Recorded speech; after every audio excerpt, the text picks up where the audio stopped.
Halo semua, apa kabar? Kali ini admin akan menceritakan manhwa yang berjudul Freezing the World. I Will a Doomsday. Tanpa lama-lama, kita langsung saja ke alur ceritanya. Jangan lupa untuk subscribe channel ini, oke? Saya sangat senang dengan rumah persembunyian yang Anda bangun. Terima kasih atas ulasan Anda. Saya yakin pengalaman Anda di sini tidak akan mengecewakan Anda. Jika tidak ada masalah, harap bayar saldo kepada kami dalam waktu 3 bulan. Tentu saja, hati-hati di jalan, tapi di dalam hatinya dia bergumam, tidak mungkin untuk membayar sisanya, dan tidak diketahui apakah kamu akan bertahan ketika masa depan tiba. Sudah beberapa hari, dan akhirnya persediaan terakhir telah tiba. Air minum adalah kebutuhan berkelanjutan hidup yang paling langka dan paling penting di dunia yang beku. Apakah ada yang salah dengan Sangi ini? Beberapa hari yang lalu, ketika rumah mereka sedang direnovasi, saya melihat banyak orang membawa pelat baja yang tebalnya minimal 10 cm. Apakah menurutnya kota Tianhai akan kekurangan air di masa depan? Kota Tianhai dekat dengan laut. Betapapun kekurangan airnya, ini bukan giliran kita, hahaha. Xiao Sang, kenapa kamu membeli begitu banyak ember air? Jika kamu memerlukan bantuan, beritahu aku dan aku akan membantumu. Ketika Es datang dalam kehidupan sebelumnya, Pak Men Yu menyerahkan makanan terakhirnya kepada seorang ibu dan remaja yang akan mati kelaparan, namun dia kehilangan nyawanya. Dia juga salah satu dari sedikit orang yang antusias di komunitas ini yang baik hati, untukku. Lalu Sangi berbisik, Pak Men Yu, suhu tahun ini agak tidak normal. Aku mendapat kabar bahwa musim dingin ini akan sangat sulit. Xiao Sang, apakah ini benar atau salah? Apakah beritanya dapat dipercaya? Dengar, aku sudah menyiapkan banyak hal, kamu bisa membeli mie instan dan air mineral, dan kamu tidak perlu khawatir untuk membeli terlalu banyak barang-barang tersebut. Oke, aku biasanya tinggal sendiri, jadi tidak masalah untuk menyimpan lebih banyak. Lao Yu, jangan percaya padanya, Zhang Yi telah berbelanja kemana-mana akhir-akhir ini, dan dia bolak-balik seperti ini, mungkin dia mencoba menipu seseorang. Kamu tidak bisa seperti itu. Aku bisa mempercayainya. Pak Mentang baru saja berbicara dengan santai. Xiao Sang, jangan dimasukkan ke dalam hati. Zhang Yi bergumam, yang bisa diingatkan sudah diingatkan, percaya atau tidak, itu terserah kamu. Sisa waktunya adalah menghabiskan setiap sen uang yang aku miliki untuk menukar persediaan, dan kemudian melatih kebugaran fisik dan keterampilan senjataku untuk bersiap menghadapi pembekuan global yang akan datang. Hitung mundur, 20 hari, 10 hari, 5 hari, 3 hari. Harus kembali pulang lebih awal, sehingga meskipun barang di gudang hilang, tidak akan ada kecurigaan padaku, lalu menambahkan obat tidur ke dalam teh. Apakah kalian semua lelah? Istirahatlah dan minumlah air. Cuacanya juga sangat dingin hingga wajahku hampir lumpuh karena kedinginan. Coba aku lihat, perkiraan kemanjuran obatnya dibutuhkan setengah jam kemudian, kalian tidur nyenyak. Sekarang aku dapat yakin untuk mencari perbekalan.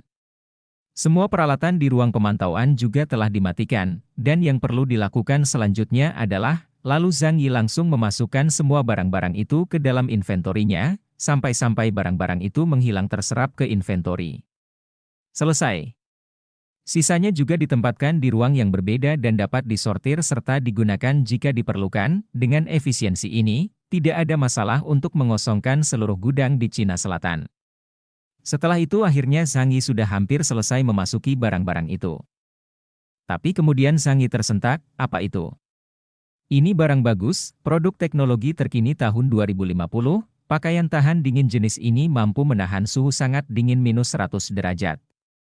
Dengan perbekalan ini, aku yakin bisa hidup nyaman bahkan di zaman es terdingin sekalipun. Menurut akal sehat, tidak mungkin satu orang mengosongkan gudang, selama tidak ada keraguan di hatiku. Rahasia ini secara alami akan hilang selamanya ketika akhir tiba. Supervisor, sesuatu yang besar telah terjadi, bangun. Apa yang salah? Lalu ada seseorang yang berteriak sangat marah. Brengsek, gudang kami benar-benar kosong. Dan Zhang Yi yang mendengar itu dibuat sangat kaget karir. Apa yang telah terjadi? Mengapa banyak persediaan di gudang yang hilang? Tuan, Supervisor, Menir menelpon Anda. Zhang Yi, seseorang melaporkan bahwa semua yang ada di gudang telah hilang. Apa yang terjadi? Kami tidak tahu situasi spesifiknya. Hanya ada 2 jam antar shift, dan seluruh persediaan di gudang Cina Selatan hilang. Tapi tiba-tiba Zhang Yi sangat terkejut mendengar manajer berkata, "Ini tidak mungkin, mungkinkah kamu menjadi tikus tanah, memanfaatkan pertahanan kosong dan mengosongkan gudang? Apa yang harus kita lakukan sekarang? Atau laporkan pada polisi, berhentilah bercanda, manajer. Saya tidak tahu apa maksud Anda, bagaimana saya bisa menghancurkan begitu banyak persediaan di gudang dalam sekejap mata. Menurut saya, tidak ada satupun dari kami yang mampu menanggung masalah ini. Kamu benar, aku akan melaporkannya ke manajer umum sekarang dan membiarkan mereka menangani masalah ini." Manajer telah memutuskan untuk melaporkannya dan seseorang akan datang untuk menyelidikinya nanti. Jangan takut, cobalah yang terbaik untuk bekerja sama, itu bagus, terima kasih, supervisor.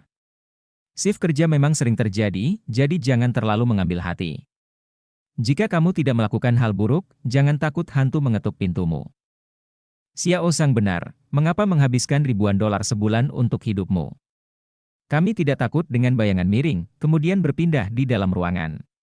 Tuan Sang, terima kasih atas kerja sama Anda, tetapi ada satu hal yang perlu saya ingatkan kepada Anda. Mungkin ada beberapa hal yang terlintas dalam kasus ini yang perlu Anda verifikasi kapan saja dalam waktu dekat. Pastikan untuk tidak meninggalkan kota Tianhai dengan gegabah. Tentu saja, saya tidak akan kemana-mana. Lalu Zhang Yi mendengar berita di sana. Menurut sumber informasi, pada sore hari tanggal 10 Desember pencurian besar-besaran terjadi di gudang Huanan di pelabuhan kota kami. Semua persediaan di gudang seluas 1 juta meter persegi menghilang dalam waktu 2 jam, hanya tersisa 2 hari terakhir, tapi belum juga 2 hari, sudah ada salju yang turun. Cuaca apa ini? Tiba-tiba turun salju. Musim dingin ini sangat dingin. Pernahkah kita mengalami suhu serendah ini pada tahun-tahun sebelumnya? Jangan lihat aku pelan-pelan, cepat pulang, 2 hari kemudian, dunia asli tidak akan ada lagi. Setelah itu berpindah 2 hari kemudian. Pada pukul 2 pagi tanggal 12 Desember dampak ledakan supernova melanda seluruh dunia, dan suhu turun tajam, membawa bencana dahsyat bagi planet ini. Lalu terlihat ada Zhang Yi yang ada di rumahnya, yang sedang melihat keadaan kota. Dengan tersenyum kecil Zhang Yi berkata, apa yang seharusnya datang akan datang. Setelah itu Zhang Yi mengambil HP-nya, lalu Zhang Yi langsung duduk di bangku yang ada di belakangnya. Sial, cuacanya sudah lebih dari 10 derajat di bawah nol. Bagaimana aku bisa berangkat kerja besok ketika jalanan mungkin tertutup es? Saljunya lebat sekali, besok aku baru bisa berlibur, haha.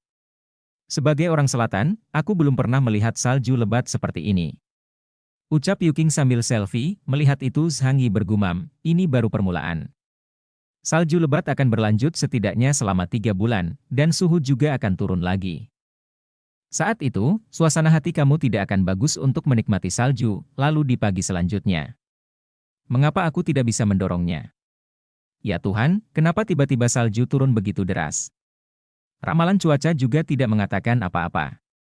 Aku terbangun karena kedinginan di tengah malam, jadi aku menaikkan suhunya. Ayolah, jika bukan karena kamu enggan mengeluarkan uang lebih untuk membeli AC yang lebih mahal, karena sudah lama udara semakin dingin.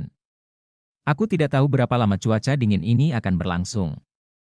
Aku belum membeli pakaian musim dingin. Lalu terlihat Zhang Yi yang masih tertidur, tapi tiba-tiba ada seseorang yang menelpon dirinya. Siapa yang menelpon saat ini? Oh, ternyata Fang Yuking. Hei, kenapa kamu menelponku pagi-pagi sekali? Zhang Yi, hari ini di luar sangat dingin, apakah kamu sudah menyiapkan persediaan sebelumnya? Karena mengetahui sebelumnya bahwa suhu akan turun secara signifikan. Aku mendengarnya dengan santai disebutkan oleh seorang teman, tetapi aku tidak menyangka suhunya akan turun drastis. Mendengar itu Yuking berkata, tidak heran kamu menimbun begitu banyak barang. Zhang Yi, memang benar kamu tidak memberitahuku hal semacam ini sebelumnya, aku kedinginan sekali. Mendengar itu Zhang Yi tersenyum kecil. Lalu dia berkata, jika tidak terjadi apa-apa, aku akan menutup telepon saja. Mengapa? Tunggu sebentar. Apa yang terjadi dengan orang ini akhir-akhir ini? Kamu berani menutup teleponku? Tidak, aku harus menemukan cara. Itu salah perhitungan, aku tidak menyangka dia akan berani datang dan menyalahkanku. Lupakan saja, mandi lalu sarapan, sambil makan dan pahami reaksi semua lapisan masyarakat. Dan setelah mandi Zhang Yi menonton berita, tadi malam, udara dingin yang kuat melanda seluruh belahan dunia sehingga menyebabkan perubahan suhu global secara drastis. Pendinginan umum mencapai 70 hingga 100 derajat Celcius. Departemen Meteorologi sedang menyelidiki penyebab udara dingin ini. Harap jangan keluar kecuali diperlukan pada hari-hari ini, dan harap tetap hangat. Jangan percaya rumor pasokan dalam negeri menaikkan harga, pelanggar akan ditindak tegas. Tingkat pendinginan ini sama persis dengan kehidupan sebelumnya, tapi kemudian HP Zhang Yi berbunyi, ternyata itu adalah Yukin yang kembali mengirim pesan. Zhang Yi, kenapa kamu tiba-tiba menutup telepon? Ada begitu banyak salju di luar sehingga aku tidak bisa keluar, bukankah kamu membeli banyak makanan? Bisakah kamu meminjamkannya kepadaku terlebih dahulu dan aku akan mengembalikannya kepadamu setelah badai salju selesai? Lalu Zhang Yi bergumam, orang ini tidak bodoh. Dia juga tahu bahwa makanan akan menjadi sangat mahal dalam cuaca ekstrim seperti ini. Kamu tidak ingin keluar rumah pada suhu yang sangat rendah. Jadi kamu ingin meminta makanan dariku. Itu ide yang bagus, sayangnya. Lalu setelah itu Zhang Yi memfoto makanan di sana. Dalam hidup ini, kamu tidak akan pernah mendapatkan keuntungan apapun dariku. Digoda olehku dan akhirnya ditinggalkan dengan menyedihkan, inilah nilai terakhirmu, Fang Yukin, mengerti? Aku tahu dia punya sesuatu untuk dimakan. Lalu Zhang Yi mengirim pesan sambil memfoto makanan. Tadi kamu bilang padaku, aku hampir memakan semua makanan yang kusimpan di rumah, lihatlah. Steaknya baru digoreng pagi ini. Dan Yukin yang melihat itu terkejut. Ini daging sapi Wagyu kualitas terbaik dan anggur merah Perancis bernilai setidaknya 20.000 hingga 30.000 yuan, jelas tinggal di unit bangunan. Zhang Yi hidup dengan sangat baik. Hebat sekali, orang-orang juga ingin makan steak dan minum anggur merah. Tapi Zhang Yi yang melihat itu menjawab, jika kamu ingin makan, pergilah ke supermarket dan belilah. Zhang Yi, kamu benar-benar bukan laki-laki. Aku telah memberi kamu kesempatan yang bagus dan kamu bahkan tidak tahu bagaimana cara bersikap dan pamer, Jangan marah, tahan, jangan biarkan ikan di kolam mengacaukan pikiranmu. Setelah itu Zhang Yi langsung melempar HP-nya. Tapi kemudian Zhang Yi mendengar suara di iPad-nya. Dan Zhang Yi yang melihat itu tersenyum kecil. Sepertinya ada pertunjukan bagus yang sedang berlangsung di sini. Semua orang, jangan khawatir. Cuaca ekstrim akan berakhir paling dalam 2 atau 3 hari. Tapi jangan sampai persediaan, Komite Lingkungan juga akan membantu semua orang untuk mencari cara untuk selamat dari bencana salju ini. Salju turun sangat lebat, aku tidak tahu kapan akan berhenti. Bolehkah tidak menimbun persediaan di rumah? Benar sekali, kenapa kita tidak keluar dan membeli makanan lalu kembali lagi? Aku khawatir harga sayur mayur akan naik gila-gilaan lagi dalam beberapa hari terakhir. Apa yang kamu lakukan? Bukankah ini akan menyebabkan kekacauan? Menimbun persediaan hanya akan membuat segalanya menjadi lebih mahal, dan setiap orang harus makan makanan yang mahal. Jika ada yang berani menimbun perbekalan dan aku menemukannya, jangan salahkan aku karena melaporkannya ke otoritas yang lebih tinggi. Bibi Lin, tahukah kamu berapa lama badai salju ini akan berlangsung, jika memakan waktu lama dan semua orang tidak punya makanan? Siapa yang akan bertanggung jawab? Ya, jika kamu tidak membiarkan kami menimbun perbekalan, siapa yang akan bertanggung jawab atas kekurangan makanan dan minuman? Maukah kamu memberi kami sesuatu untuk dimakan? Jangan khawatir, Komite Lingkungan kami dapat memberitahu Anda masalah ini secara bertanggung jawab, semuanya, tidak akan ada kekurangan persediaan. Badai salju akan segera sial secara terbuka menentangku di depan banyak orang, bukankah ini membuatku malu? Dan kamu, Zhang Yi, jangan menghasut hati orang saat ini, kamu melanggar hukum dan disiplin. Aduh, aku tidak berpikir seperti itu, jangan khawatir, di luar sangat dingin. Bahkan jika kamu mengajakku keluar, aku tidak akan keluar. Terserah kamu. Setelah itu berpindah beberapa hari kemudian, terlihat Zhang Yi yang sedang membuka makanan. Sambil bermain Genshin Impact, tidak perlu khawatir dengan pekerjaan atau urusan duniawi, kehidupan seperti ini jauh lebih menyenangkan dibandingkan sebelum dunia membeku. Lalu HP Zhang Yi berdering kembali. Siapa yang mengirim pesan saat ini? Grup pemilik unit 25 di komunitas Yuelu. Zhang Yi, jalan di luar sekarang tertutup salju lebat. Kamu dapat membawa peralatanmu nanti dan keluar untuk membantu membersihkan salju. Melihat itu Zhang Yi berkata, Apakah kamu secara khusus memintaku untuk meninggalkan grup berdasarkan nama? Balas dendam datang dengan cepat. Lantai pertama pada dasarnya sudah terkubur sekarang. Salju ini akan bertahan setidaknya selama 3 bulan, keluarlah. Lalu Sang Yi mengirim pesan. Jika kamu keluar sebentar dalam cuaca dingin seperti itu, kamu akan membeku menjadi es, meskipun kamu membersihkan salju, kamu harus menunggu hingga salju berhenti turun. Ya, suhu di lebih dari 70 derajat di bawah nol. Dan kamu mungkin akan terkena radang dingin jika keluar sebentar. Kami tidak berada di timur laut di sini, jadi kami tidak memiliki peralatan yang layak untuk menahan hawa dingin. Bagaimana cara keluar? Tidak ada yang mengatakan apapun sekarang, tapi bocah kecil ini mulai mengeluarkan suara begitu dia membuka mulutnya. Bagaimana sikapmu? Maka pembersihan salju bukan untukku, bukan untuk semua orang. Bagaimana jika mereka, baik pemuda maupun pemuda yang kuat, tidak berinisiatif melayani masyarakat saat menghadapi bencana dan berpikir untuk melarikan diri? Zhang Yi, atas nama Komite Lingkungan, aku perintahkan kamu keluar dan membersihkan salju. Sekarang adalah saat yang kritis, dan kita harus bersatu. Siapapun yang berani memimpin perlawanan berarti menentang pimpinan Komite Lingkungan. Setelah bencana salju selesai, mereka pasti akan dihukum oleh organisasi. Dia hanya mengandalkan sedikit kekuatan dari Komite Lingkungan untuk memberi perintah sepanjang hari. Kelompok orang lainnya jelas menungguku untuk marah dan menyinggung perasaannya serta menyembunyikan diri seperti burung unta. Hari ini aku akan benar-benar berurusan denganmu. Karena ini untuk semua orang, kalian dari Komite Lingkungan harus memimpin pembersihan salju, dan ada begitu banyak orang di komunitas kami, mengapa kamu hanya memanggil sedikit dari kami? Apakah menurutmu kami mudah ditindas? Aku tidak melihatmu menyebut para sosialita dan orang kaya itu generasi kedua, mengapa ketika kamu bertemu mereka, kamu bahkan tidak mau melepaskannya? Zhang Yi benar, kita tidak dilahirkan untuk dibuli, ya, hanya cari orang yang baik dan jujur. Kenapa tidak bertanya pada Chen Zhenghao, Su Hao dan lainnya? Chen Zhenghao, yang mengerjakan proyek pemindahan tanah di lantai 6, memiliki ratusan orang di bawahnya, dan orang kaya generasi kedua bernama Su Hao di lantai 8 memiliki koneksi di atas. Bibi Lin sangat cakep, mengapa kamu tidak meminta Chen Zhenghao dan Su Hao turun dan membersihkan salju?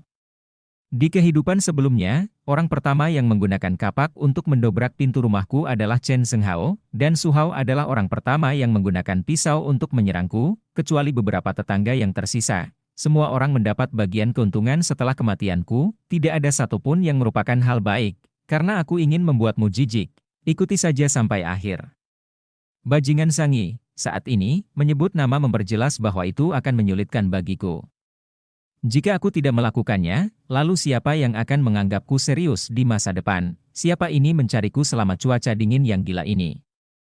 Komunitas adalah rumah kita, dan terserah pada setiap orang untuk membersihkan salju. Saya berharap anggota keluarga yang punya waktu luang dapat membawa peralatan dan pergi keluar untuk membersihkan salju bersama Chen Zhenghao dan Su Hao. Kalau kamu punya penyakit otak, pergilah ke rumah sakit untuk berobat. Jangan marah di sini, jika kamu menggangguku lagi, aku akan membunuhmu. Apa hubungannya dengan kamu membersihkan salju? Aku tidak harus pergi bekerja, tidak masalah jika aku tidur di rumah setiap hari. Anjing yang bodoh, dia menggunakan uang pemilik untuk mendominasi setiap hari dan memperlakukan dirinya sebagai tuan, lucu. Kita yang sekarang ini tergantung dari tenaga orang tua dan keluarga kita. Apakah kita bisa sama seperti kalian orang-orang miskin? Mereka yang perlu membersihkan salju segeralah, kamu masih harus keluar untuk mendapatkan uang. Setelah menyapu salju, saya bisa keluar dan bersenang-senang, lalu terlihat Su Hao mengirim foto dan pesan suara, dan Bibi Lin berkata, ini semua salahnya, ini semua kesalahan Zhang Yi karena melakukan ini, jika tidak, mengapa aku harus menyinggung perasaan mereka? Lalu berpindah kembali memperhatikan Zhang Yi. Zhang Yi, apakah kamu dengan tulus mencoba membuat masalah denganku? Apakah kamu puas bahkan tanpa keluar untuk membersihkan salju? Akankah semua orang terjebak di sini selamanya? Berhentilah berpura-pura padaku, tidak ada gunanya menindas diri sendiri dan takut menjadi kuat. Kamu tidak berani muncul meski dimarahi orang lain, kamu datang kepadaku untuk mencari rasa keberadaan. Bukan. Izinkan aku memberitahumu, aku bukanlah seseorang yang bisa ditindas.